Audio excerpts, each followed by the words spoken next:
Hey guys, these are the answers to the central and inscribed angle practice worksheets that you guys had just tried out.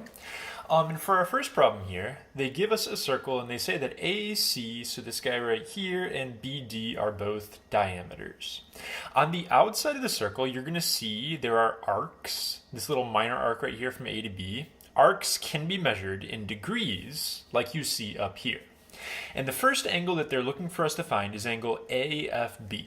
AFB is going to be this guy right there on the inside of our circle, and that is a central angle because F is the center of the circle. The rule for central angles is actually very easy. It's the same as the arc that it lines up with. So if you look at angle AFB, AFB goes from A to B. It connects to this arc right here. If this is 75 degrees, this angle is going to be 75 degrees as well. It's the same number of degrees as the arc on the outside. Second angle I ask you for is DFC. Now DFC is on the inside right here, and this 130 is for the second problem, so they didn't tell us this part of the picture. But once you have an angle on the inside, you can do regular geometry stuff from first semester, like your vertical angles or your linear pairs and stuff like that. These two angles right here are vertical angles, and vertical angles are the same. So this guy has to be 75 degrees as well because they make that X. You have vertical angles on the inside. Now for this third problem, they want angle EFA. EFA, I'm going to switch colors here, is going to be this guy on the inside. Unfortunately, we don't know this part of the picture, EA on the outside. But if they give us this 25 over here, if that's a 25, this guy on the inside is going to be 25 degrees. And then what you can do is set up a linear pair. These three angles, for example, here, here, here, all make a straight line. Linear pairs add up to 180.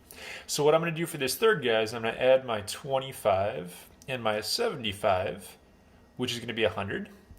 And I'll do 180 minus the 100 I used up. This angle, EFA, is going to be an 80-degree angle. So central angle is really not so bad. It just matches with the arc on the outside. On my second picture right here, we don't have central angles because I don't have a vertex at the center. Instead, what I have is an inscribed angle. And I'm going to focus for the first one. It asks about angle GHJ. And I'm going to trace that to make it easier to see. GHJ is going to be this blue angle in my picture right here. So the rule for an inscribed angle, here's my angle. You have to find the arc that it opens up to in the picture. So here's G, here's J.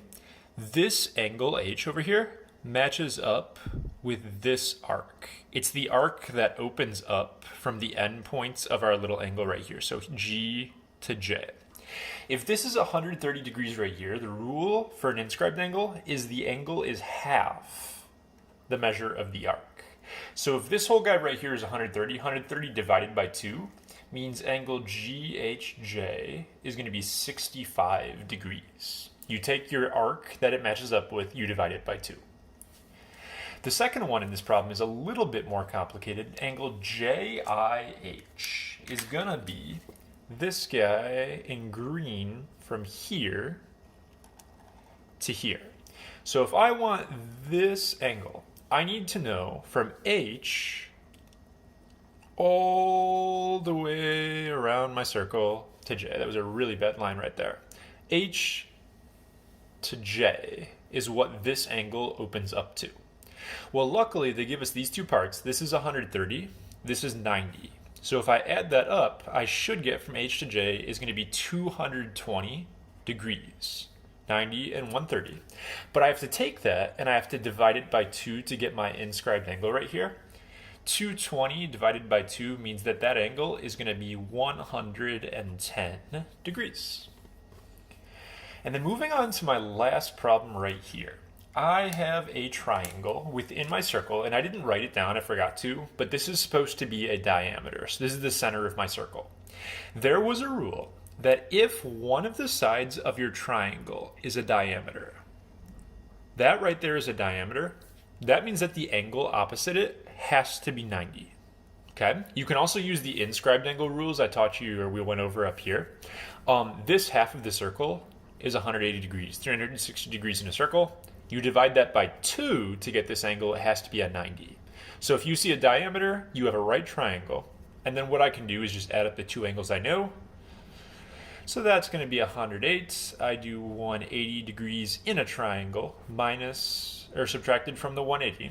Turns out that leftover angle over here is going to be a 72 degree angle.